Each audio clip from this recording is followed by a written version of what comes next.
परमाराध्य सद्गुरु महाराज के प्रवचन का पाठ महर्षि में ही सत्संग सुधा सागर से प्रवचन संख्या 208 संतों की वाणी को पढ़ो संग है। धर्मानुरागिनी प्यारी जनता, हम लोग यहाँ सत्संग करने के लिए एकत्र हुए हैं। सबको मालूम है कि संतों के संग का नाम सत्संग है। संतगण बड़े पवित्र होते हैं, उनका ज्ञान अगम होता है। संत की स्तुति में, उनकी प्रशंसा में लोग इतना अधिक कहते हैं कि जिससे ज्ञात होता है कि उनसे बढ़कर कोई नहीं है। उनसे बढ़कर कोई नहीं का अर्थ उनसे अधिक पवित्र, ज्ञानवान, विचारवान, शीलवान और कोई नहीं होता। संतों के लिए बहुत तारीफ है। उपनिषदों को पढ़ने से पता चलता है कि संत उस परम पदार्थ को प्राप्त किए होते हैं जो परे से परे का पदार्थ है। यह जो दृश्यमान जगत है अर्थात 5 अज्ञानमय तत्व से बना जगत है, इसमें विविधता है। इस अज्ञानमय पदार्थ से ऊंचे दर्जे में हम पाते हैं कि कुछ ज्ञान में पदार्थ भी है। यदि केवल अपने शरीर का ख्याल करें तो जड़ है, जैसे मृतक शरीर में ज्ञान नहीं है। एक जीवित शरीर को देखकर ख्याल में आता है कि इस शरीर के अंदर ज्ञान में पदार्थ भी है, कि जड़ नहीं है। जड़ व्यक्त है और ज्ञान में पदार्थ अव्यक्त है, उसका कार्य विदित होता है। ज्ञान में पदार्थ को चेतन भी कहते हैं।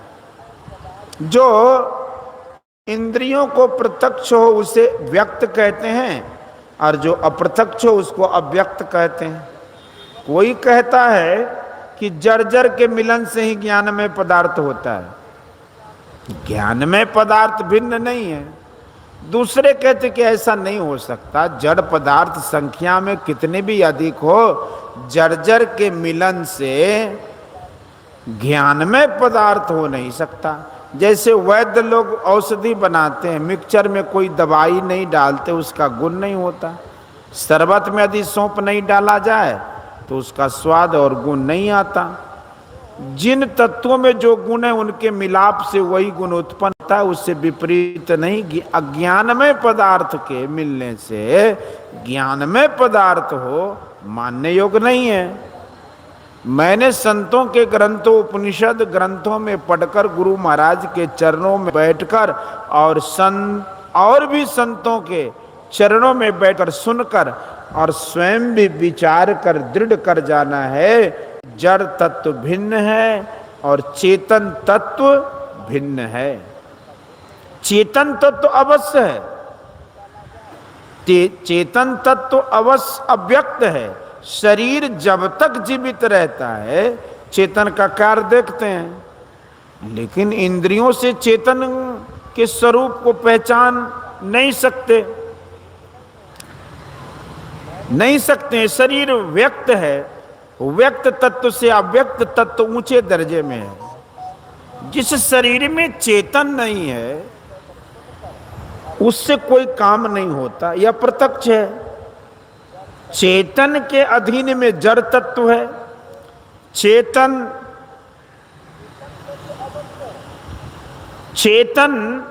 जड़ से काम कराता है।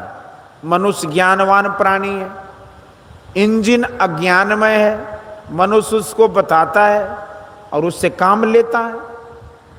ज्ञानमय यदि उस पर काबू नहीं रखे तो उससे कोई लाभदायक काम नहीं हो सकता। इस प्रकार, इस तरह जड़ के ऊपर चेतन का काम नहीं हो तो जड़ से कोई काम नहीं हो सकता। श्रीमद् भगवद गीता में भगवान श्री कृष्ण ने दो प्रकार की प्रकृतियां बताई हैं, अपरा और परा। अर्थात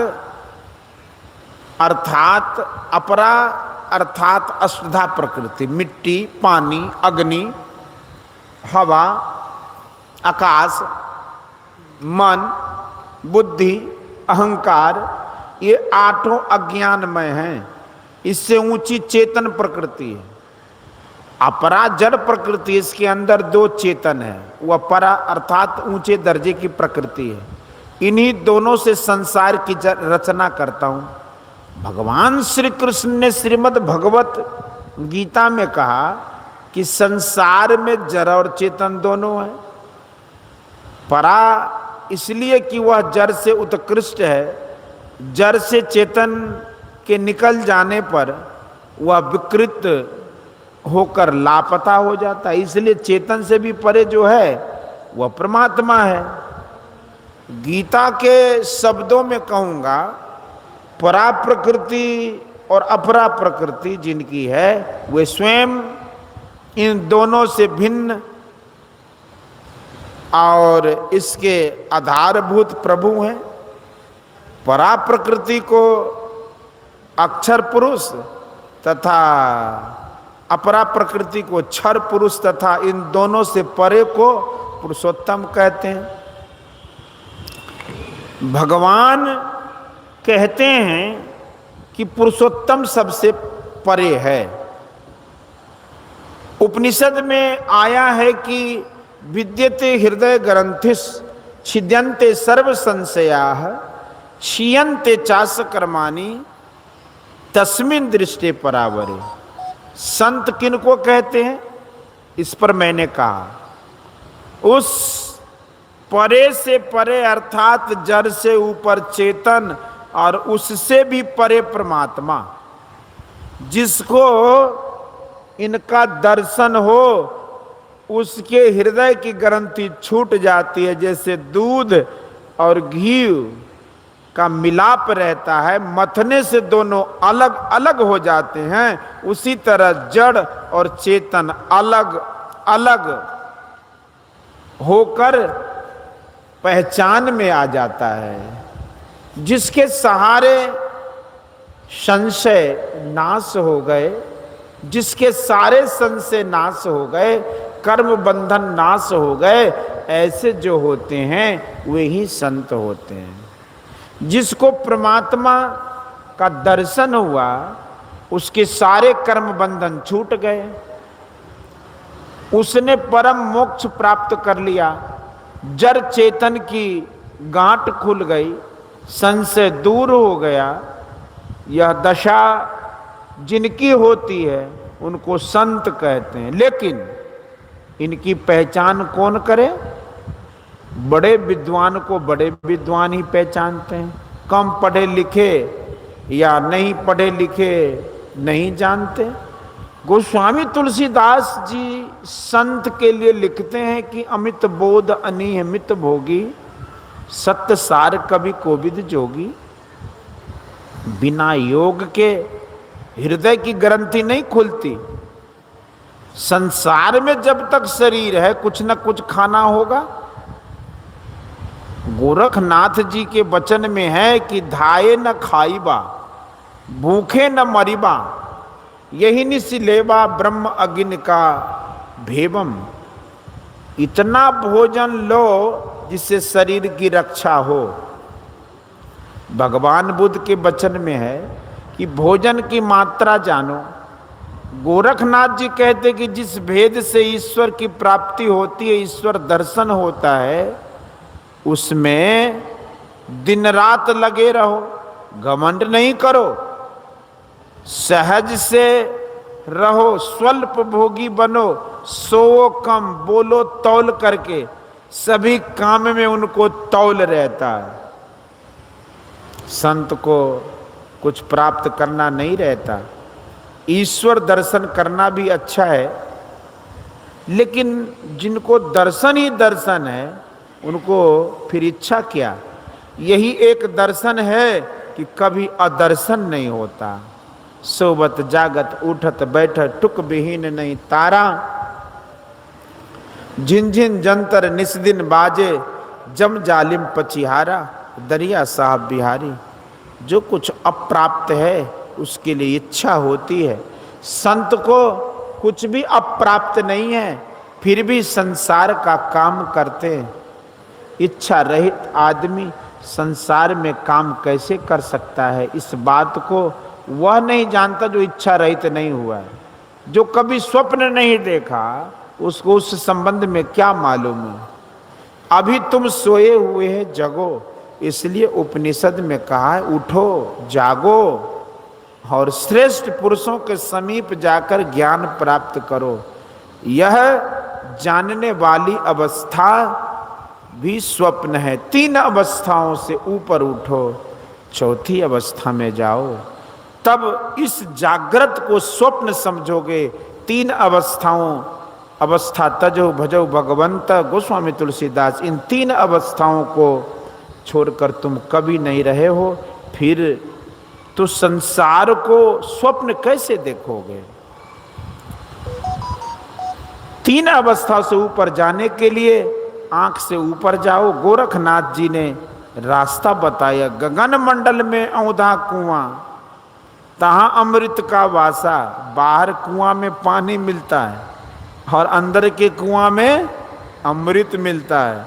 यह बनौरी बात नहीं है, असली बात है। जो स्वयं ख्याली पुलाव बनाता है वह दूसरे को भी वैसा ही समझाता है, समझता है। 3 अवस्था के ऊपर जाकर रहो तो इस संसार को स्वप्नवत समझोगे। लोग संसार को बौद्धिक स्वप्न समझते हैं, प्रत्यक्ष नहीं है। प्रत्यक्ष देखने के लिए 3 अवस्थाओं को पार करो। इसके लिए ज्ञानवान के समीप जाकर ज्ञान प्राप्त करो। वह रास्ता छुरे के धार के समान है। छुरे के धार को सुनकर डर लगता है। छुरे के धार पर मन चेतन चलता है। इसको जिसको छुरा काट नहीं सकता। इसी को कबीर साहब ने कहा कि भक्ति का मार्ग झीना रे, इस रास्ता को जो बतावे वह गुरु है। राह बारिक गुरुदेव ते पाइए, जन्म अनेक की अटक खोले। कबीर साहब, अनेक जन्मों का जो अटकाव था सो छूट गया। गुरु नानक कहते खनियो तीखी बालो नीकी एतु मार्ग जंगना।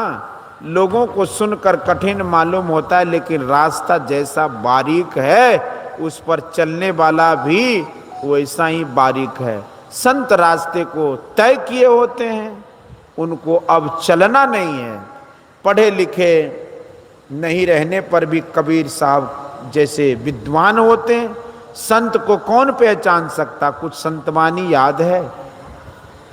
सुचरित्र से रहता है यह देखा जा सकता, लेकिन वे कहाँ तक पहुँचे हुए हैं उसकी पहचान कैसे हो सकती है।